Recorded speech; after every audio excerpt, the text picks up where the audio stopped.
Alors, bonsoir tout le monde. Bienvenue à cette réunion publique du 11 avril 2023. En début de réunion, je dois signaler que la ville de Dieppe reconnaît que la terre sur laquelle elle tient ses activités fait partie du territoire ancestral traditionnel non cédé des Mi'kmaq. Les traités de paix et d'amitié que les Mi'kmaq ont élaborés de façon conjointe et signés avec la couronne britannique pendant le 18e siècle s'appliquent à ce territoire. Les traités n'abordaient pas le titre, la cession de territoire ou de ressources, mais reconnaissaient en fait le titre des Mi'kmaq et établissait les règles concernant ce qui devait être des relations durables entre les deux parties. Alors, ceci étant dit, j'aimerais aussi procéder avec le message au Conseil. Chers collègues, ayons la sérénité d'accepter les choses que nous ne pouvons changer, le courage de changer les choses que l'on peut et la sagesse de connaître la différence. Alors, en début de cette réunion, c'est avec énormément de tristesse que nous avons appris le décès survenu hier d'un membre de notre personnel des travaux publics, M. Stephen Rouse.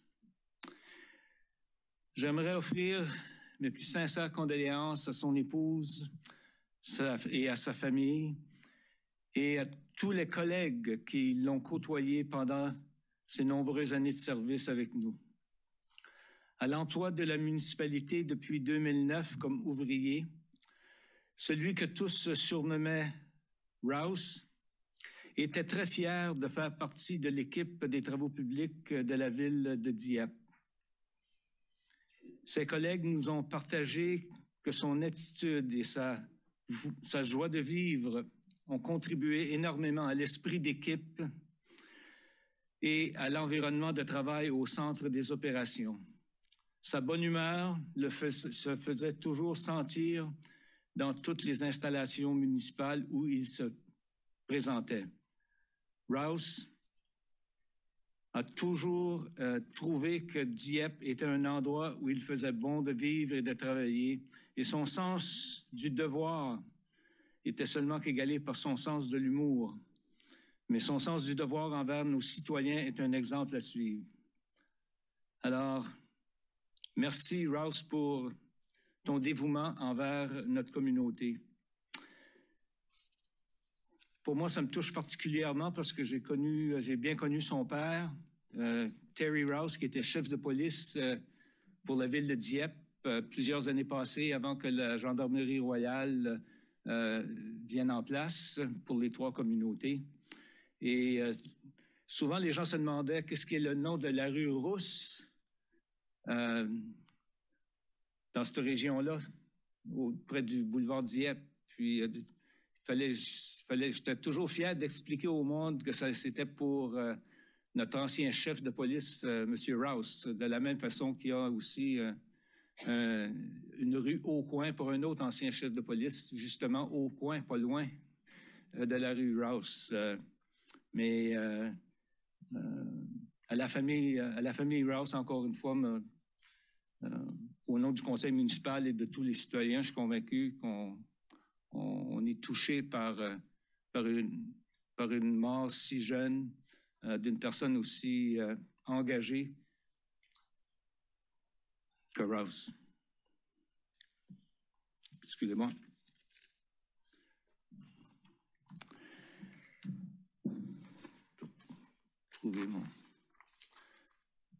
Alors, encore une fois, bienvenue. On appelle la réunion à l'ordre et confirmation d'un quorum par le greffier. Alors, nous avons un quorum et déclaration de conflit d'intérêts. Est-ce qu'on a eu rien du côté de conflit d'intérêts? Alors, on continue avec l'adoption de l'ordre du jour par le conseiller Thibodeau, appuyé par par la conseillère Boudreau sur la question. Aucune question. Alors, ceux qui sont en faveur de la résolution, signifiez-le par un oui. De l'avis contraire, par un non. La résolution est adoptée telle que présentée. Présentation, requêtes et pétitions. En premier lieu, au 7.1, demande de renseignement des membres du Conseil au service régional de Kodiak de la GRC. Et nous avons avec nous l'inspectrice Chantal Farah-Arsenault qui est avec nous ce soir pour nous faire une petite présentation. Et aussitôt que je trouve son microphone, le voici, le voilà. Bonsoir, bienvenue. Bonsoir, Monsieur le maire, conseiller et conseillère, merci beaucoup. Je vais commencer par signaler que cette semaine, c'est la Semaine nationale des opérateurs en télécommunications. Alors, on lève notre chapeau à tous ceux et celles qui travaillent dans le domaine pour nous garder en sécurité. Puis tout simplement, c'est eux autres sur le bout de la ligne qui gardent les gens calmes, qui ramassent l'information que nous autres, la police ou les médecins à l'hôpital ont besoin ou les pompiers afin de donner l'aide qui est requise. Ce n'est pas un travail facile, ça prend des gens avec des bons nerfs, des gens avec des bons cœurs pour être capable de travailler ce corps de travail-là. Alors, si vous en connaissez, c'est cette semaine, c'est leur semaine. Avec l'arrivée du printemps puis du beau temps, on voit qu'il y a plus de gens qui se promènent. Il y a des gens qui vont pour des marches. Il y en a qui vont creuser dans les véhicules qui ne sont pas verrouillés. Alors, c'est un petit rappel de dire qu'il ne faut pas donner l'occasion à personne d'avoir le temps de prendre nos choses dans le véhicule. S'il vous plaît, sécurisez vos objets. Des choses aussi banales que du change, des cigarettes, des clés, des colis, c'est toutes des choses qui attirent l'œil, puis des fois, c'est comme ça que ça se fait vite. C'est juste dans les dernières semaines, j'en ai juste vu quelques-uns dans la ville de Dieppe. C'est pour ça que je prends le temps de le signaler. En lien avec des consommations de drogue en milieu public, comme vous le savez, on fait beaucoup de patrouilles proactives à pied pour essayer de décourager ce genre de comportement-là dans nos municipalités. Alors, j'ai une couple de statistiques à vous partager par rapport au travail que l'unité de réduction de la criminalité a fait dans les 2 dernières semaines. Alors, ils ont fait beaucoup de patrouilles à pied et en véhicule dans les zones plutôt signalées comme problématiques, vraiment principalement dans le centre-ville de Moncton. C'est là où on a le plus gros des plaintes de drogue dans les milieux publics. Puis, dans 2 semaines, on a vérifié une quinzaine de personnes. Parmi ces gens-là, il y a eu 7 saisies de drogue ainsi que des accessoires de drogue. On a aussi pris le temps de leur parler des services communautaires qui sont là pour les aider. Au lieu de faire le choix de faire ça en plein air, il y a des services. Puis, dans ce cadre-là, on a aussi arrêté 6 individus qui avaient des mandats d'arrestation. On les a amenés devant les tribunaux pour répondre à leurs accusations. Le 4 avril, on a exécuté un mandat de drogue dans une résidence sur la rue Lutz à Moncton. Pendant la fouille, on a saisi une quantité de méthamphétamine en cristaux, sur du crystal meth, de l'hydromorphone ainsi qu'une somme d'argent. 2 hommes de Moncton, âgés dans la soixantaine, feront face à des accusations en lien avec cette arrestation-là, le 12 juillet 2023. Au niveau de la patrouille, le 8 avril, on a arrêté 2 hommes, un qui était dans la trentaine, puis l'autre dans la mi-quarantaine, dans le parc industriel de Dieppe, pour vol de fils de cuivre. Ils ont été relâchés sur des conditions avec une date de cours pour comparaître le 30 août. Ça, c'était le 8 avril. Le 9 avril, on a eu une autre plainte dans la région qui nous a ramenés dans le parc industriel pour encore du vol de cuivre. On a localisé un des individus de la soirée d'avant, celui dans la trentaine. Il a été arrêté pour une 2e fois. Puis, puisqu'il avait brisé les conditions qu'on avait établies sur sa promesse de liberté, lui est cédulé pour comparaître en cours demain. Alors, c'était ça un peu, Monsieur le maire, des mises à jour que je voulais vous donner. Si vous avez des questions, s'il vous plaît, gênez-vous pas. Merci. Question de la part des membres du Conseil. Je vois Monsieur Thibodeau. Merci, Monsieur le maire. Moi, c'est une observation que j'ai faite récemment. Il y a beaucoup de gens qui passent sur les lumières rouges, puis c'est vraiment un fléau.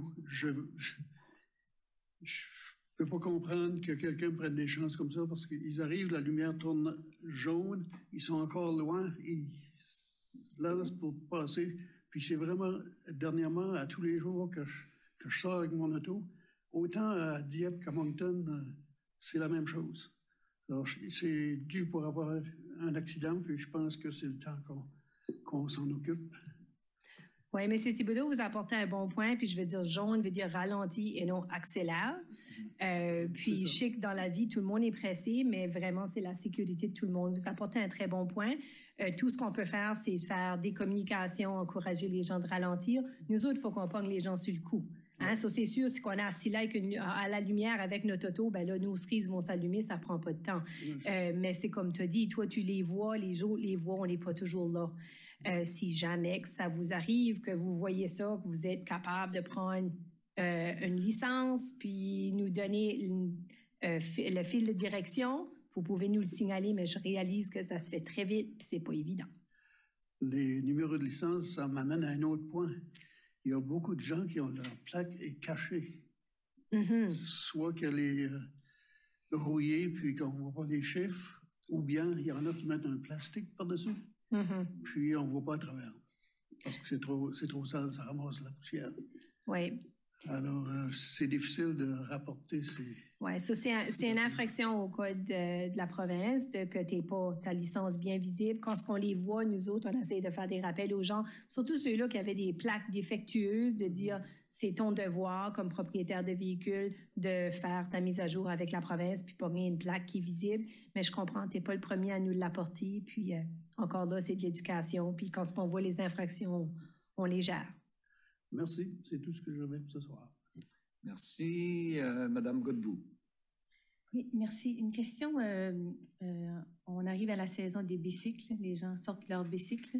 Quelle est la situation des vols des bicycles dans la région dernièrement et quels sont les conseils que vous avez pour nos résidents à l'arrivée de cette saison? Très bonne question. Je vous dirais qu'on est rendu dans l'âge que quand ça t'appartient quelque chose, faut que tu le barres. OK? So, c'est fini les années de juste mettre ton vélo aux côtés de ta maison puis penser qu'il va être là encore demain. Je sais que j'ai parlé à des gens qui ont dit « Hey Chantal, moi j'ai vu à Toronto, Montréal, ça fait 30 ans que c'est comme ça. » Oui, je sais, mais nous autres à Dieppe, là, c'était pas comme ça. Mais c'est comme ça. Il faut sécuriser nos biens. Puis une grosse chose qu'on voit quand il y a des vols, c'est que les gens, il faut que vous preniez le temps de prendre le numéro de série, prendre vos propres photos de votre vélo, sécuriser votre vélo, puis ayez toute votre identification pour si jamais que ça arrive. Nous autres, souvent, là, on vérifie les gens qui ont 2 vélos et qu'eux autres 3, un frame, mais si on ne peut pas prouver que c'est volé, on ne peut rien faire. Alors, dites aux gens prenez vos mesures en place, sécurisez vos vélos, puis prenez en note toute votre information parce que si jamais qu'il y a une malchance, au moins on aura une chance de le récupérer ou de résoudre le crime ici qui se fait voler. Merci. Merci, Monsieur le conseiller Brideau. Merci, Monsieur le maire. Ben moi, je veux juste additionner à ce que le conseiller Thibodeau vient de dire pour les lumières rouges. Ben moi, mon observation a été récemment, c'est les chauffeurs de taxi qui m'ont coupé littéralement le chemin sur une lumière rouge à 2 reprises dans les derniers 2 mois. Je me disais, wow, un instant, minute, là, s'il est si pressé que ça, il y a peut-être des gens dans le véhicule, ils risquent justement de créer des accidents. Alors, c'est les chauffeurs de taxi, puis c'est bien visible parce que l'enseigne et leur lumière était sur la voiture. Je fais la note, simplement. Merci. Merci bien. Moi, je peux confirmer que la GRC arrête les gens pour excès de vitesse parce que j'ai eu quelqu'un sur la rue Chartersville alors que je me allais prendre une marche que tout d'un coup, j'ai vu les lumières s'allumer. Puis quand le gendarme a débarqué de son auto, j'ai dit « C'est le fun de voir nos taxes au travail. » Je n'avais pas grand pitié pour celui-là ou celle-là qui recevait une amende, j'espère. Pas juste un avertissement, mais une amende. On le souhaite. Je ne vois pas d'autres questions. Alors, merci encore une fois pour votre présentation, pour votre présence aussi. Puis, comme toujours, si vous voulez demeurer, on vous acceptera dans la chaise, mais on comprendra si vous devez partir pour d'autres raisons. Merci beaucoup. Ça nous amène aux questions du public. Pardon? Oh, l'audience publique avant. Excusez-moi, je vais sauter par-dessus. Audience publique pour l'arrêté de zonage Z10. Monsieur Melançon. Alors, un membre de l'équipe de planification va faire cette présentation d'audience publique. Alors, on va lui laisser le micro au podium, Monsieur le maire. Merci bien. Et voilà. Et merci, Monsieur le maire, membre du conseil, bonsoir. C'est ma première présentation devant vous, espérant qu'il y en aura plusieurs autres. Donc, pour l'audience publique ce soir, je crois que ce sont... Étant donné que c'est ta première présentation, tu vas peut-être te présenter. Oui, moi, c'est Charles-Éric Landry. Je suis urbaniste au service de planification. J'ai commencé en décembre dernier. C'est bien. Bienvenue. Oui, donc, ici, pour l'audience publique, pour le projet d'arrêté de zonage Z10 2021-6. Ici, pour le plan de la présentation, on va commencer avec un échéancier avec les différentes dates importantes pour le processus dans cette demande de modification de zonage-là. Ensuite, je vais présenter c'est quoi le projet, les amendements qui sont proposés à l'arrêté 2021-6, puis il y aura une petite mise en contexte du projet. Je tiens à souligner que le projet, ça vient d'une demande du constructeur BM Homes, puis on a un représentant ici dans la salle ce soir. Donc, le 27 février dernier, a eu pour entamer le processus pour fixer la date de l'audience publique. On a l'audience publique ce soir, le 11 avril, un passage devant le CCU le 19 avril prochain, avec une recommandation. Puis, le 8 mai, il pourra avoir prise de décision du conseil au sujet de cette demande de modification-là. Et puis, le 23 mai, si souhaité, il pourra avoir adoption du projet d'arrêté Z10 2021-6. Donc, la demande, c'est concernant les zones RHM et R3 pour permettre les logements accessoires au sein des habitations jumelées ou les semi-détachés. Donc, foncièrement, c'est un logement, par exemple, au sous-sol dans un semi-détaché. En plus, ces usages-là étaient déjà permis, c'est les logements accessoires avec les habitations unifamiliales. Donc, on voit l'arrêté qui est proposé à 5.3 et 5.4, qui sont les zones RHM et R3. On fait passer les logements accessoires des usages secondaires qui sont permis uniquement pour les habitations unifamiliales à ceux qui sont permis pour les habitations unifamiliales et les habitations jumelées. On ne touche pas aux dispositions qui existent pour les logements accessoires. Donc, les notions comme ne pas prendre plus que 35% de la superficie de plancher de l'habitation, tout ça, c'est pas touché, ou les largeurs permises pour les driveways, les allées d'accès. Au niveau des avis publics, l'avis d'audience publique a été affiché sur le site Internet de la ville de Dieppe le 16 mars dernier. Comme ça ne touche pas un site en particulier, il n'y a pas eu d'avis qui ont été envoyés par la poste. On n'a reçu aucun commentaire à ce sujet-là. Ici, on a une carte de la ville avec les zones R3, RHM qui seraient affectées par les changements. Donc, on peut voir un peu dans quel secteur ça se situe. Puis, il y a les superficies de territoire couvertes. Donc, c'est près de 3 km² pour la zone R3, puis 2,5, environ 2,417 pour les zones RHM. Ici, on a un exemple de façade qui a été proposé par le constructeur. C'est juste pour mettre en contexte qu'est-ce que ça pourrait avoir l'air. Donc, foncièrement, le semi-détaché ne changerait pas. À partir de la rue, on peut voir seulement qu'il y aurait une porte sur la façade latérale du bâtiment ici qui permettrait l'accès aux logements accessoires. Juste effacer ça. Et puis, ici, on a un plan qui est proposé pour les logements accessoires au sous-sol. Donc, on voit avec une chambre, cuisine et salon. salle de bain, puis salle de lavage. Donc, c'est tout. Donc, si vous avez des questions, des commentaires. Merci. Question de Parlement du Conseil.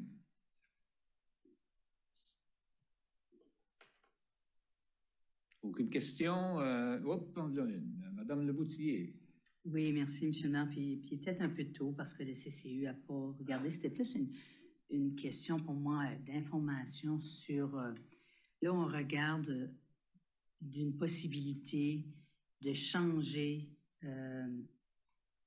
l'arrêté Z10 tel que prononcé, mais est-ce que le CCU, en plus de regarder à celui-là spécifiquement, est-ce que lorsqu'ils vont regarder à ceci, ils vont voir qu'est-ce qui se fait ailleurs, quel est l'impact que ça peut avoir sur notre communauté, point de vue, parce que vous savez, dernièrement, on l'entend un peu assez souvent, les situations comme avec tout le Airbnb, avec les sous-locations, etc.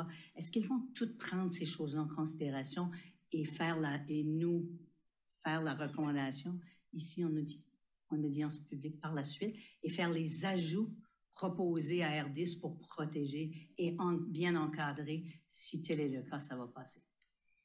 Dans ce cas-ci, le CCU, c'est vraiment, je ne sais pas si la question c'est pour ces logements accessoires-là, si c'était pour devenir des Airbnb ou si c'est juste pour la modification.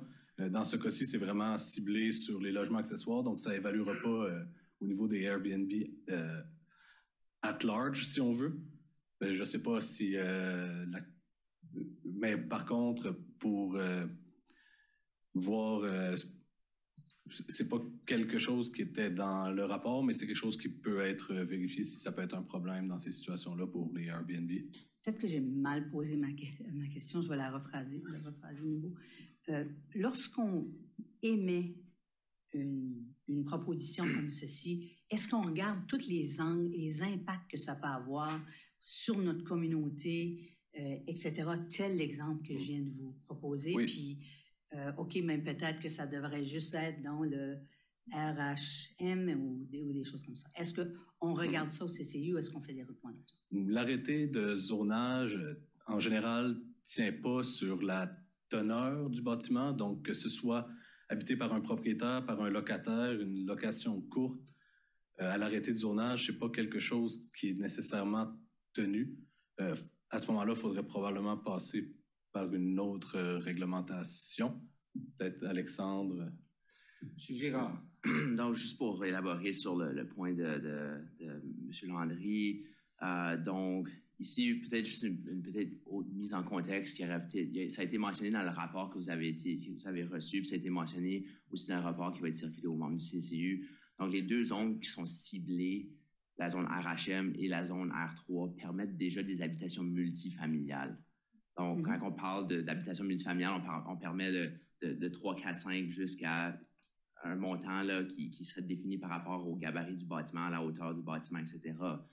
Donc, ici, dans notre évaluation, on a regardé c'est quoi les impacts au niveau de la densification d'un secteur et puis aussi les impacts par rapport à l'aspect physique, s'il y aurait un changement physique d'amener au bâtiment d'un semi-détaché. Donc, de façon générale, il y aurait techniquement aucun changement physique à amener un semi-détaché, étant donné que l'entrée pour accéder au logement accessoire souterrain se fera par la porte latérale. Et puis, de façon générale, les semi-détachés ont souvent des portes sur le côté pour accéder au sous-sol. Donc, le terme qu'on utilise dans le jargon urbanistique là, au niveau anglophone, c'est du hidden density, où est-ce que cette forme de densification-là porte bien dans des secteurs résidentiels de faible densité parce qu'on ne rajoute pas un étage de plus sur le bâtiment existant ou un bâtiment futur, ou on ne rajoute pas une empreinte supplémentaire.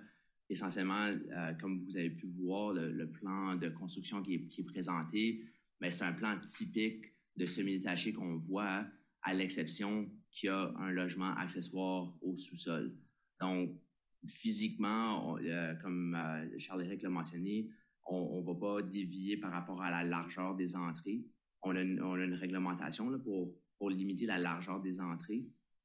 Donc, on ne dévie pas de ça. Ça va être la largeur typique d'une entrée de semi-détaché.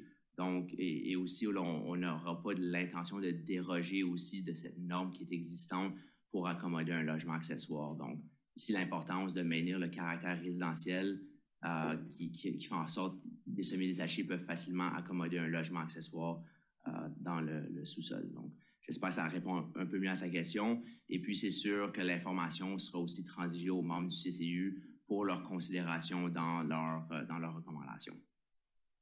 Merci beaucoup. Merci, Mme Godbout. Merci. Je fais un suivi parce que je veux m'assurer d'avoir bien compris ta réponse. Moi, la façon dont je regarde ça, je regarde quelle sorte de comportement qu'on encourage. Alors, est-ce que la modification proposée ici encourage des comportements qui pourraient augmenter le nombre de gîtes touristiques ou de Airbnb? C'est une question qui n'a pas nécessairement été évaluée par soi-même parce que des gîtes touristiques ou des Airbnb prennent souvent plusieurs différentes formes dans différentes typologies d'habitation. J'habite dans une maison rangée, puis il y a des Airbnb sur ma rue. Je connais aussi qu'il y a des gens qui ont acheté des chalets qui les mettent sur Airbnb. Donc, par rapport, comme on l'a mentionné, un Airbnb peut prendre toute forme de bâtiment. D'après moi, les semi-détachés ou les logements accessoires ne sont pas nécessairement plus populaires, d'après moi, comme Airbnb. Mais ici, vraiment, je pense, pour revenir vraiment à l'objectif de l'amendement, puis peut-être le promoteur pourrait aussi prendre parole pour en faire mention, c'est qu'il y a aussi une forte demande de gens qui recherchent cette forme de logement-là pour en créer plus de logements à l'intérieur de la municipalité pour une question d'abordabilité.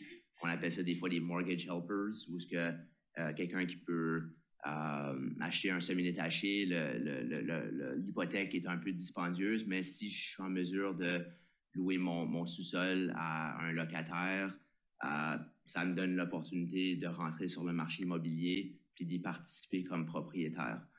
Donc, je pense que dans notre perspective, on le voit aussi comme une initiative de logement abordable, sans nécessairement l'appeler une initiative de logement abordable, mais c'est sûr que on a certainement des préoccupations, là, comme mentionné, si jamais ça devient des Airbnb, comment est-ce qu'on fait pour contrôler ça, etc. Mais je pense que ça ici, ça devient plus un débat séparé par soi-même qu'on pourrait peut-être regarder plus en détail dans le futur. Là.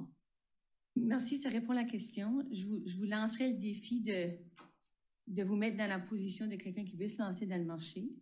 Puis l'expérience des autres municipalités peut avoir exactement l'effet contraire parce que les gens achètent.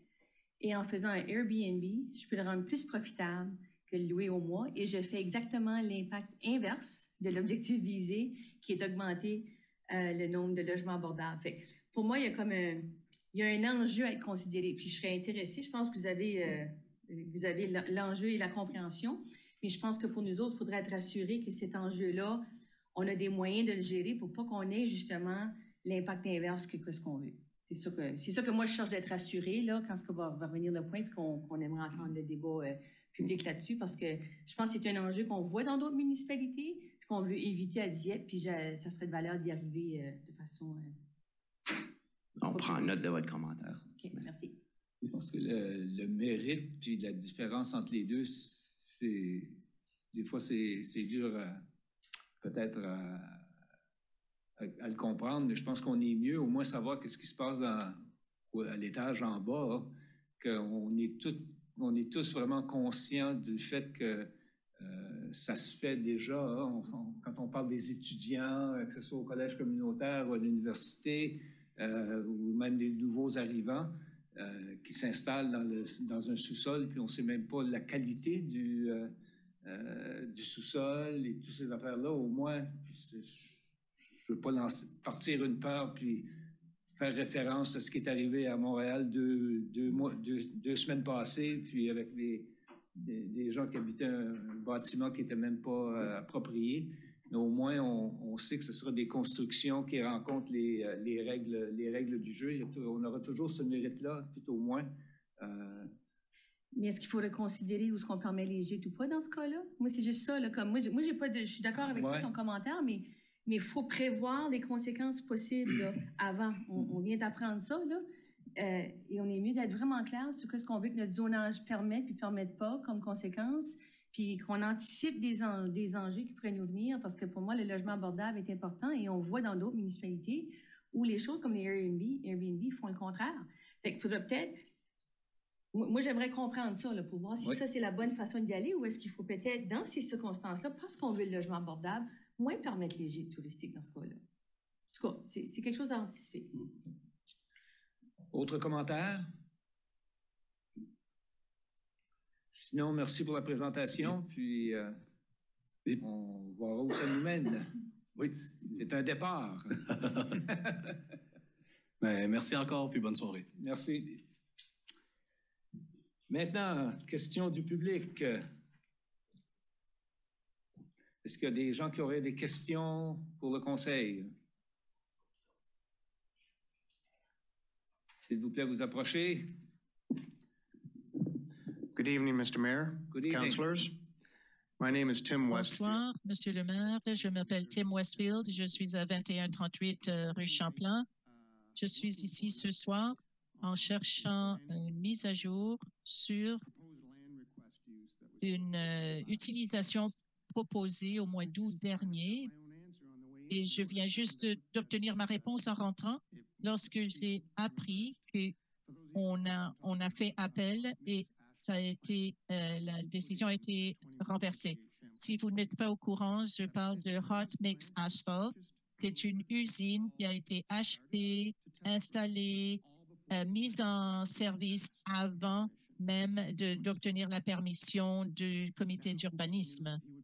Nous savons qu'il allait faire appel. D'ailleurs, il a laissé savoir à tous les résidents du coin qu'il allait faire appel de la décision.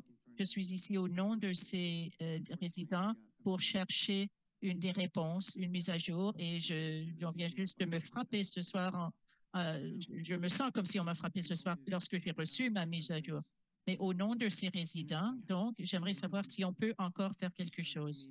On a commencé la réunion avec le mot de la sérénité, mais est-ce qu'on est obligé d'accepter ceci?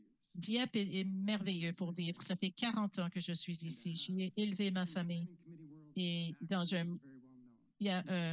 on parle de NIMBY en anglais, qui dit pas dans ma cour arrière, on en parle beaucoup en urbanisme, mais ce tribunal, certainement qu'ils ont accepté que l'usine reste en service, mais personne ne veut ça dans leur cour arrière. Et ce n'est pas seulement dans nos cours arrière, c'est à l'intérieur des limites de la ville. On se vante d'être une ville merveilleuse, on dépasse toutes les normes minimales. Je suis fière de dire d'appeler Dieppe mon chez-moi. Il n'y a pas de normes minimales, mais Dieppe les dépasse en ce qui est des sentiers pédestres, les sentiers pour les vélos. Mais pourquoi est-ce qu'on est obligé de permettre une usine d'asphalte dans une zone résidentielle? Il y a un ruisseau qui passe à travers, qui alimente des zones dans les régions récemment annexées à Dieppe. Et je suis sûre que ces résidents-là ne vont pas être heureux. Dans les règlements de la province, on ne parle pas du niveau de bruit et c'est très bruyant. Moi, je vis près de l'aéroport. Oui, c'est très bruyant, on le sait. Mais avoir une usine de préparation d'asphalte à chaud, juste à côté de chez nous, qui va être en service pendant 12 heures par jour, personne ne veut ça dans leur cour arrière. Et est-ce que ce conseil, cette ville peut faire quelque chose pour se battre contre ceci? Oui, bonjour Tim, ça fait quelque temps, ça fait plaisir de vous voir. Non, je suis à la retraite justement. Oui, j'aimerais vous avoir revu dans d'autres circonstances, mais on vient juste nous aviser de la décision il y a à peine quelques jours. Nous devons en discuter davantage nous-mêmes.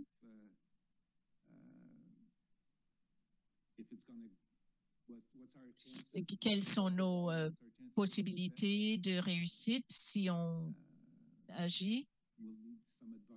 On aura besoin de conseils juridiques et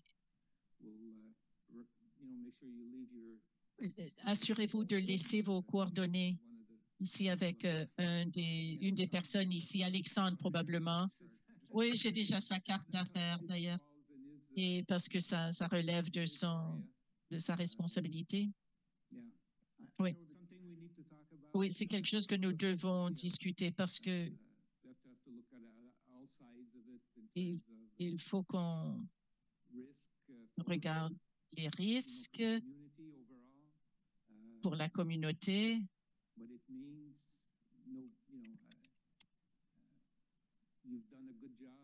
Mais vous avez bien réussi à signaler le dossier, les problèmes auprès du comité d'urbanisme.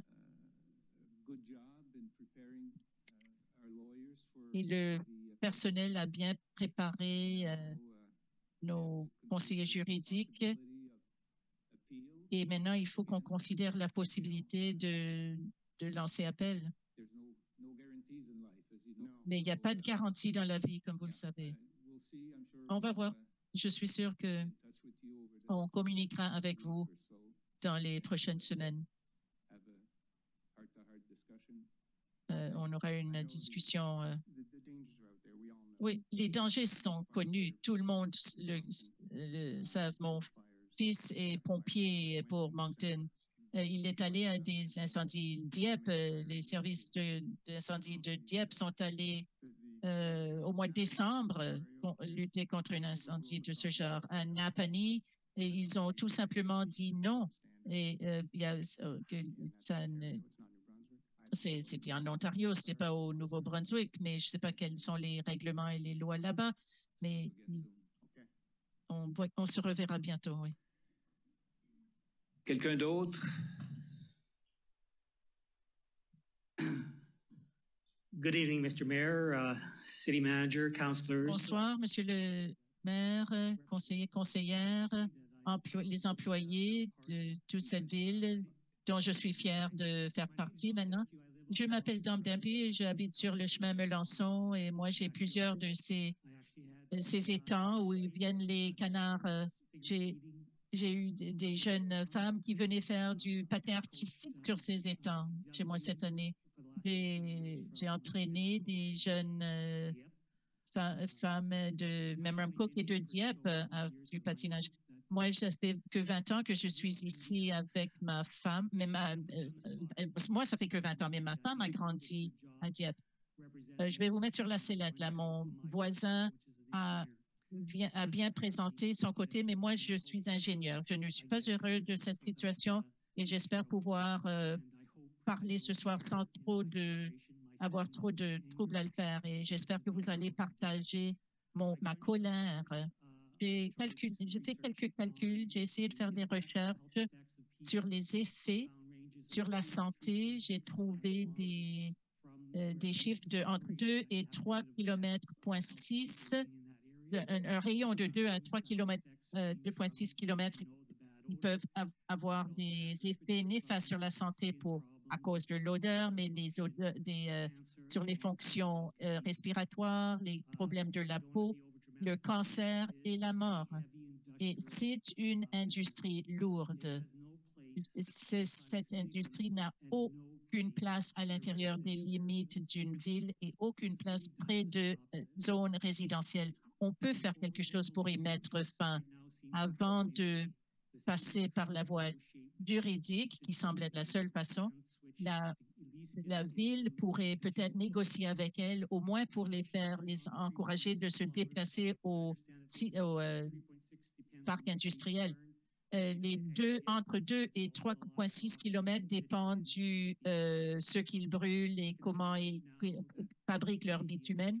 Mais actuellement, le gaz naturel et la façon utilisée, est encore loin. Donc, ils utilisent probablement du mazout ou des huiles usées qui vont prolonger la distance. Mais à 3,6 km, quand on fait les calculs mathématiques, ça pourrait représenter plus de 100 000 acres.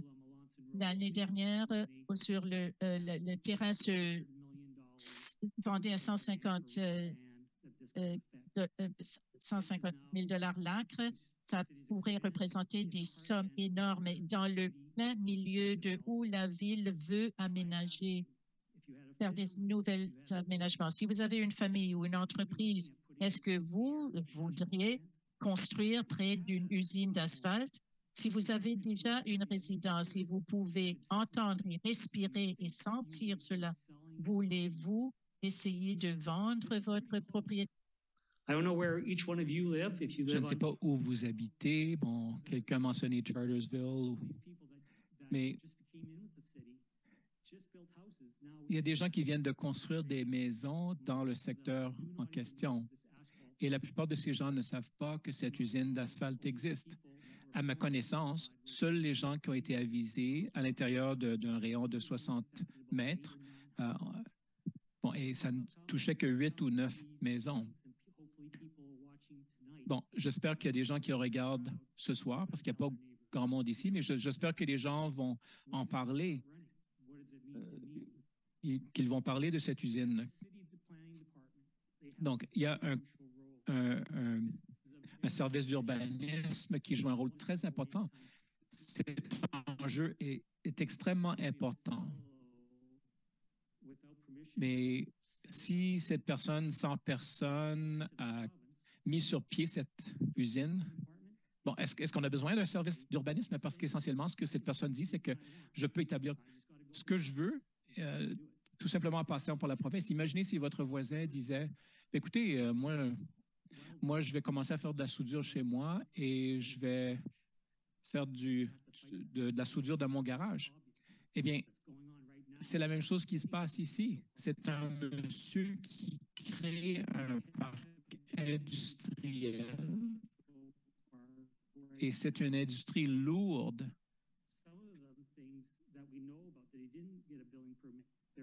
Bon, il n'a pas dit que, bon, donc on est frustré. Ce qui va arriver, c'est que les gens qui sont là pour prendre leur retraite, il y en a qui ne sont pas très riches et ils vont être obligés de rester. Il y a des gens qui s'occupent de parents âgés. Et si vous l'avez déjà vu, les gens vont respirer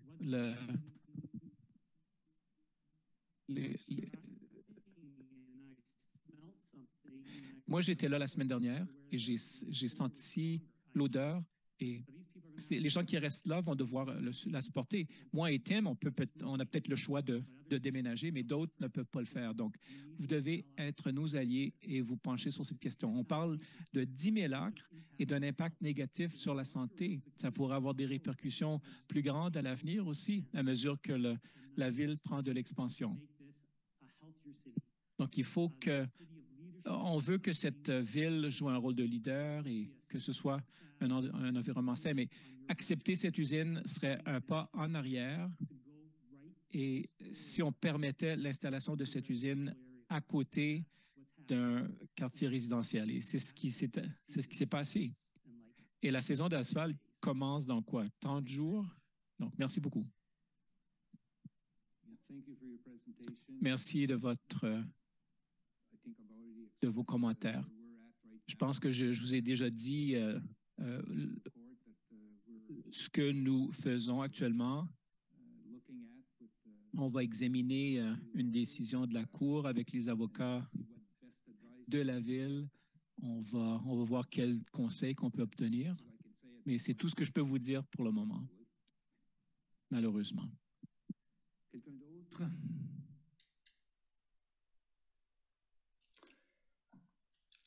Alors, on va continuer avec la réunion pour, en premier lieu, l'adoption du procès-verbal de la réunion du 27 mars, proposé par le conseiller Thibodeau, appuyé par le conseiller Lanteigne sur la question. Aucune question. Ceux qui sont en faveur de l'adoption du procès-verbal de la réunion du 27 mars, signifiez-le par un oui, ou de l'avis contraire par un non. La résolution est adoptée telle que présentée. Ça nous amène à l'item numéro 10.1 du côté de l'administration. Monsieur Melançon, au 10.1.1, ratification. Alors, merci, Monsieur le maire, membre du conseil. Périodiquement, on aura des directives publiques. Alors, excusez-moi. Comme première directive que l'on rend publique, il y a le groupe Touchette qu'on a donné un engagement. Donnez-moi une seconde. Tu veux prendre la parole, Stéphane? Alors, Stéphane va continuer le temps que quelqu'un va chercher un verre d'eau pour le DG. Je vais faire de mon mieux.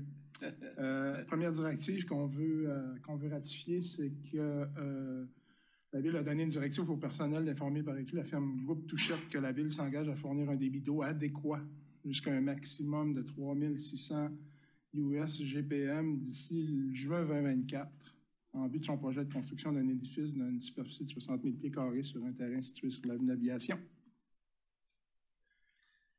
Merci. Ça, c'est l'item 1. Oui. Oui. Je peux continuer? Continuer à l'item 2. Oui, parfait. J'ai repris mes esprits, alors excusez-moi. Alors, comme deuxième point, on a ici une convention d'achat-vente d'un terrain, merci, en fait.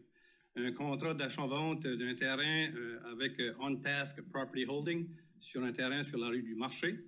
Alors, le NID est dans la directive 705-65536. Alors, c'est un terrain de 11 692 pieds carrés.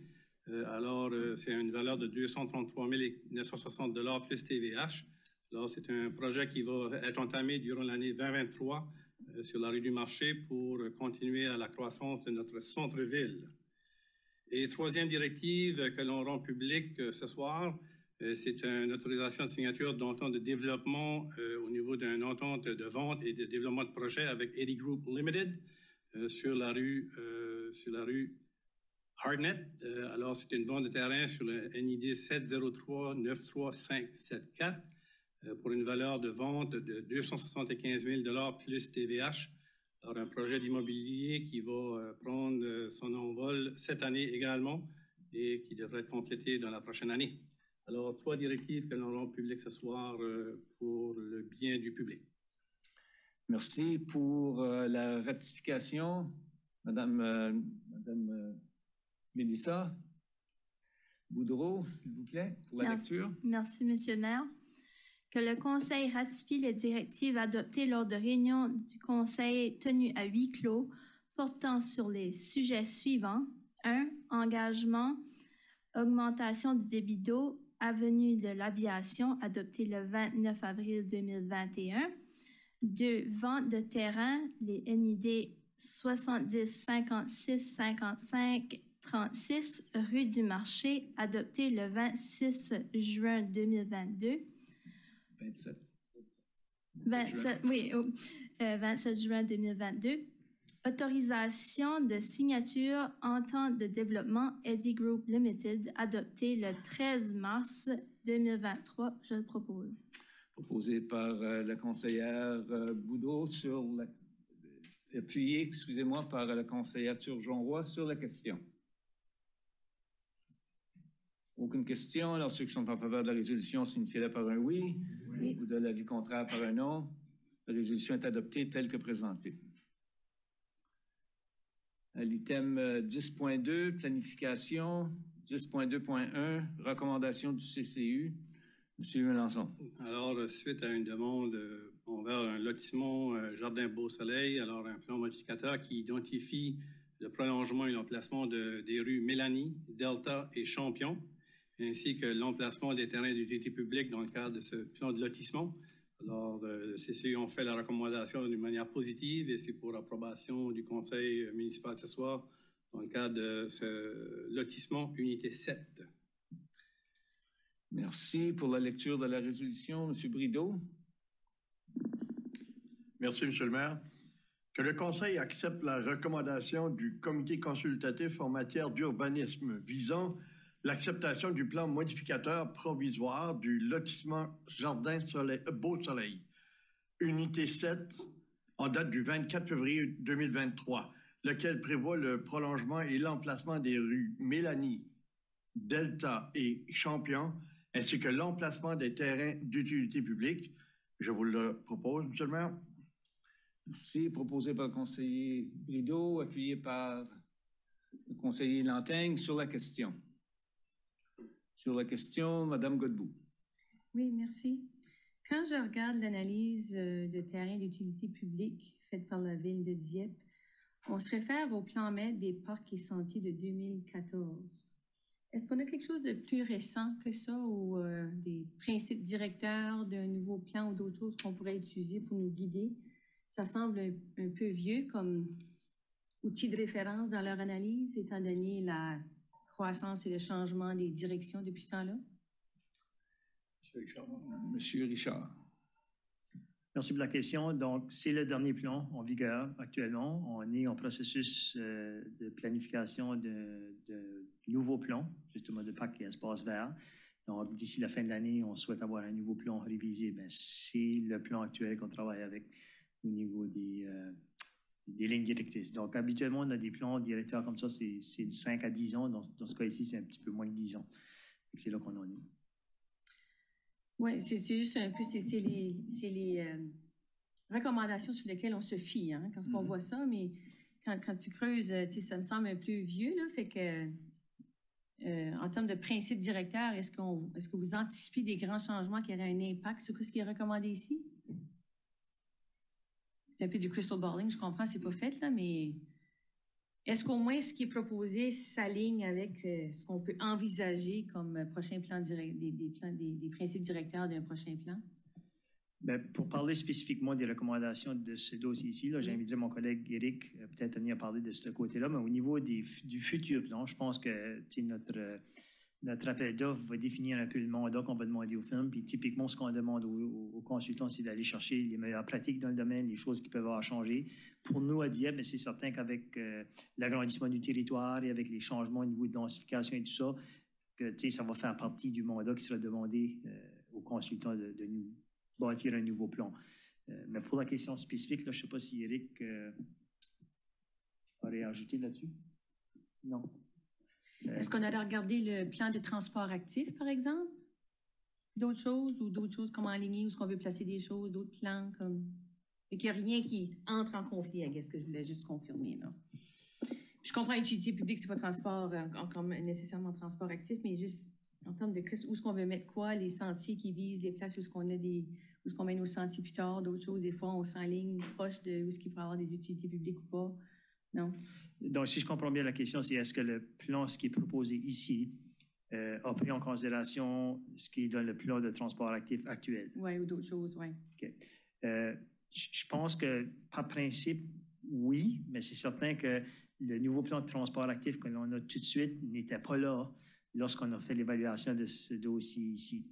Puis ça précède également mon collègue Éric, là, qui n'était pas sur le dossier, donc c'était quelque chose qui avait été adopté ou négocié avant même l'arrivée d'Éric. Donc, je pense que de façon générale, là, on peut voir qu'il y a un prolongement d'un des sentiers qui va suivre le long carrément parallèle à Lakeburn, la rue future de Lakeburn. Donc, oui, je pense que ça s'agence, mais il n'y a pas rien dans le plan de transport actif actuel qui dit qu'il y a un sentier qui va passer là. Parce que je le soulève un peu parce que le 12 mètres m'avait frappé, là, comme on parlait de 12 mètres, on parlait du désir d'avoir ça peut-être un petit peu plus grand, d'autres choses et d'autres options. Je pense qu'on l'a mentionné au conseil une couple de fois. Fait à un moment donné, on aimerait voir ça se refléter un petit peu plus, je pense, dans ce qu'on voit. Moi, en tout cas, quand je le regarde, je regarde pour voir ça. Puis j'essayais de voir, OK, mais c'est peut-être parce qu'on se réfère à quelque chose qui est un peu vieux. Fait que pour moi, en tout cas, je suis correcte pour ce soir, mais j'ai voulu le mentionner juste pour faire cette réflexion-là on a des vieux barèmes, si tu veux, un petit peu. Là. Monsieur le maire, si je peux peut-être complémenter, c'est que ceci, c'est une des dernières phases d'un plan de lotissement plus global. Alors, ces terrains-ci ont été identifiés dans le cadre de plusieurs étapes de phases de lotissement adoptées. Alors, c'est là où ça fait quelques années que c'est déjà aligné dans ce territoire-là, mais ça fait que c'est là la continuité d'un lotissement dans son ensemble. Merci, Madame Leboutier. Merci beaucoup, Monsieur le maire. Moi, juste en faire référence à ce dossier ici, puis la proposition, je me demandais juste, quelle est la dérogation qui nous amène ici, ce soir, avec ce dossier ici? Ici, c'est pour identifier les rues publiques et le terrain d'utilité publique. Alors, c'est ici, lorsqu'on identifie des rues publiques, c'est ici qu'on doit passer par l'entremise du conseil pour l'approbation. Et les rues sont déjà identifiées? C'est des nouvelles rues prolongées. Alors, c'est des nouvelles rues publiques qui s'ajoutent au réseau de routes. OK. Ça fait que s'il y a une extension, ça revient carrément. Okay. Oui. Merci beaucoup. Bon. Autre question? Alors, encore une fois, pour la résolution, ceux qui sont en faveur, signifiez-le par un oui. Oui. L'avis contraire par un non. La résolution est adoptée telle que présentée.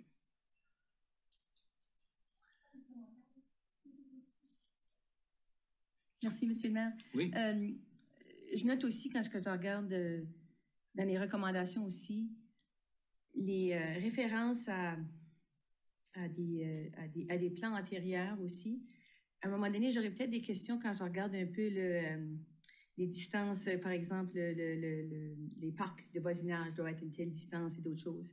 Dans le futur, j'aurais peut-être des questions à voir si ça, c'est prévu sur des plans de densification ou des densités. Quelle était la densité de la ville quand ces montants-là ont été établis, ces normes-là ont été établis? Je serais curieuse de savoir un peu d'où ça vient, puis si on a des idées ou des orientations qui pourraient changer dans l'avenir pour dire, écoute, ici, on va être plus de personnes et densification va changer, est-ce qu'il faut qu'on revisite aussi la distance entre nos parcs, leur utilisation, leur autre chose, puis qu'est-ce que ça pourrait être un impact de ça à travers notre croissance? So, je voulais juste le mentionner comme quelque chose que dans le futur, j'aurais peut-être des questions quand j'aurai des projets comme ça à venir. Merci. OK, merci. Prochain item,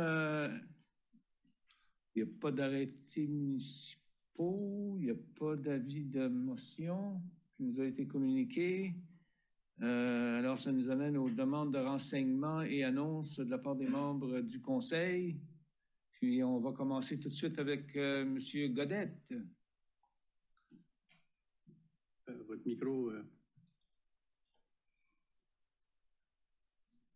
Bon, merci, Voilà. M. le maire. Moi, j'ai rien à ajouter pour le soir. Merci. Alors, on va continuer avec M. Lantaigne.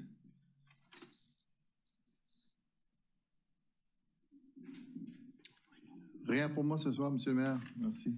Merci. Puis, pour changer un autre pas de danse, on va poursuivre avec Mme Leboutier. Oh, mélange ce soir. Merci, M. le maire. J'ai pas grand-chose, mais une couple de petites choses. Ça a sorti dans les nouvelles récemment que, justement, la province de Nouveau-Brunswick va avoir, et puis, excusez-moi, j'ai pas le terme français avec, les caméras radars. Oui. Ça devrait être en fonction au mois d'avril. C'est quoi le processus? Et certainement la question, est-ce qu'on est prêt? Est-ce qu'on désire aller de l'avant avec de tels moyens dans notre ville? Oui. Alors, oui, c'est une bonne nouvelle. Alors, on parlait tout à l'heure des lumières rouges, là. Alors, ça, c'est un élément qui va certainement attaquer ou être une piste de solution. Alors, par l'entremise de notre association des cités du Nouveau-Brunswick, on a envoyé une correspondance à la province pour voir qui allait gérer ces dossiers avec les caméras aux intersections et autres mécanismes possibles. Alors, ça vient avec qui reçoit les revenus, prend la responsabilité.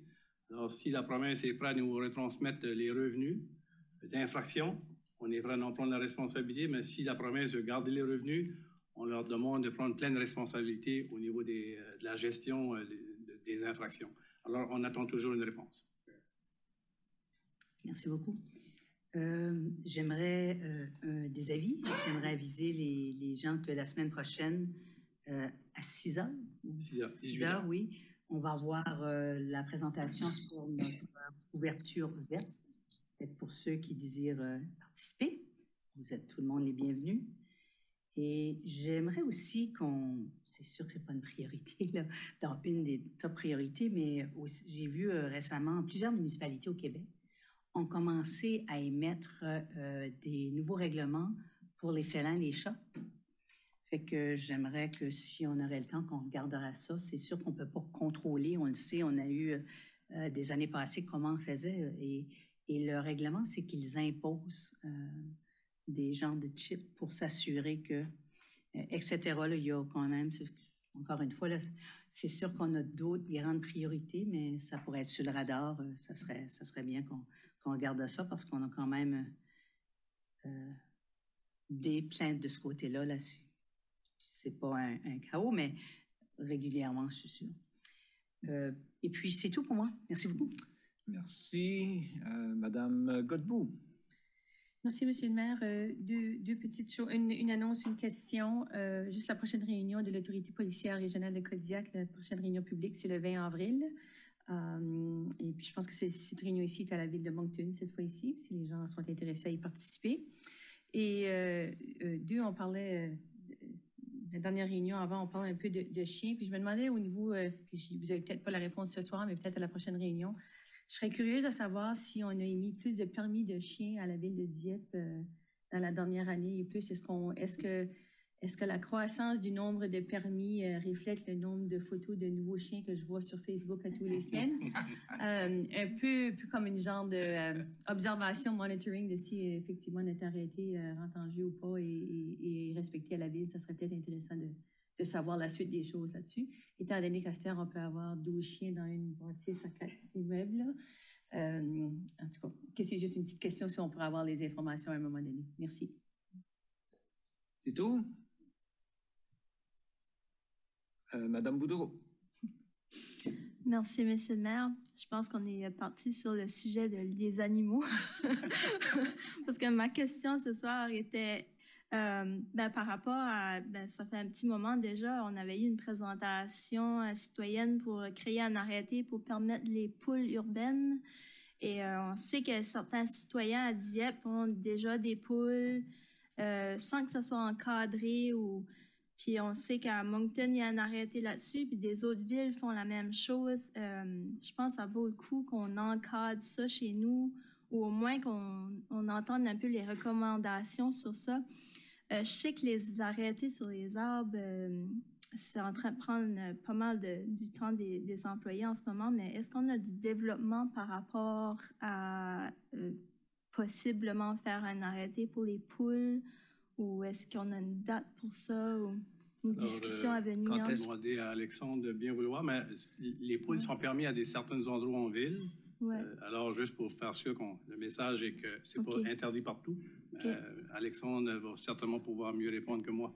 Il s'agit de voir si on doit pondre une nouvelle procédure. Donc, merci beaucoup pour la question. Donc, on a fait un travail par l'entremise d'un consultant qui a fait un peu le constat de la situation à Dieppe. Ils ont fait une analyse par rapport à ce qui existe dans le contexte de la région du Grand Moncton quand même. Et aussi, là, ils ont fait un constat des meilleures pratiques qui existent à travers le pays. Donc, il reste quand même à mon service à préparer une présentation pour vous, là, de faire un constat essentiellement du travail qui a été fait par rapport à ce que je viens de mentionner, puis d'en arriver peut-être à un débat du conseil, puis d'en arriver aussi avec une directive pour voir effectivement est-ce qu'on réglemente ou on garde le statu quo. Parce que comme monsieur le directeur général l'a mentionné, on le permet dans certaines zones. La grande majorité maintenant du territoire permettent des poules à domicile. Plutôt dans un milieu plus au niveau rural, mais je pense que si le débat est en lien, est-ce qu'on veut le permettre dans un milieu urbain? Donc, on parle de l'agriculture urbaine. Donc, d'après moi, c'est un débat que le conseil pourra avoir. Et puis, je ne veux pas vous donner une date précise, mais j'aimerais quand même la porter devant vous là, dans les prochains mois à venir pour une question de débat. Ah, parfait. C'est bon? Merci. C'est tout. C'est tout. Merci. Alors, bonne soirée. Madame Turgeon-Roy. Merci, M. le maire. J'aime ça, on joue au pickleball ce soir. J'ai une annonce puis une question. Premièrement, déjà, le 22 avril prochain, c'est le nettoyage communautaire, donc c'est la journée de la Terre. On n'a pas d'autres réunions d'ici là, donc je l'annonce que c'est ça, le samedi, le 22 avril, il va y avoir des activités là, au Parc Rotary. Donc, j'invite la population, la communauté de se présenter en 10h et 3h au Parc Rotary de Saint-Anselme. Il va y avoir plein d'activités, puis on va nettoyer notre belle ville. Puis il y a même un concours avec des photos. Donc, si vous prenez des photos, vous envoyez votre collecte là, en photo, vous pouvez vous courir la chance de gagner des prix. L'autre chose, c'est une question d'information. On a parlé de feux de circulation tantôt, les caméras et tout ça. Ça m'a fait penser. À l'automne dernier, on avait envoyé une lettre pour une demande de révision avec l'appui de l'Association des municipalités francophones sur la décibelomètre, là, ou quelque chose comme ça, d'essayer d'avoir un outil à offrir à nos autorités policières pour le son. Est-ce qu'on a eu des suivis là-dessus? C'est que le temps est arrivé, là, on va avoir. Ouais. Monsieur Simard. Oui. Le ministre, à l'époque, a accusé réception. A transféré cette demande-là à la responsable de la circulation. Là, je ne me souviens pas son titre exact. Madame Shawak, je pense, de mémoire. J'ai refait un poke. J'ai recontacté Mme Shawak, puis j'ai pas eu de réponse encore, voir quel type de suivi ils peuvent faire là-dessus ou s'ils vont en faire un. Je pense pas que ça va bouger vite. OK. On peut-tu essayer de les pousser de quelque façon à un suivi? Là. Avec ce beau printemps avec les bagnoles sont sorties maintenant. Merci. C'est tout? C'est tout. Bonne semaine. Bon. Monsieur Brideau. Merci, Monsieur le maire. Je n'ai rien de spécifique ce soir. Merci. Monsieur Thibodeau. Merci, Monsieur le maire. Moi, j'ai juste un suivi à faire. Nous avons reçu environ un mois ou peut-être un mois et quelques semaines une demande de la Fondation Marichette. Et j'aimerais savoir où est-ce que c'est rendu. Est-ce qu'on a ça? Okay. Alors oui, on a reçu la demande. Alors je l'ai acheminée au service des loisirs, mais dans le contexte du processus, on apportera ça dans le processus du budget 2024 parce que toutes les demandes avaient été reçues pour l'année 2023 à l'automne 2022. Alors, la demande a bien été reçue. On va la maintenir et la considérer dans le processus budgétaire 2024. Il n'y a pas de fonds qui restent dans ce budget-là? On est rendu au mois d'avril. Alors, on a un quart de l'année d'entamer. Oui, l'hiver n'a pas été trop difficile, mais le sel a été un petit peu plus en demande. Alors, si le conseil veut aller plus rapidement, bien, on peut regarder. Mais pour tout de suite, c'est dans le processus 2024 qui a été le chemin qu'on a opté pour cette demande. Parce qu'on a aussi d'autres demandes qui sont reçues depuis le début de l'année. D'accord, merci.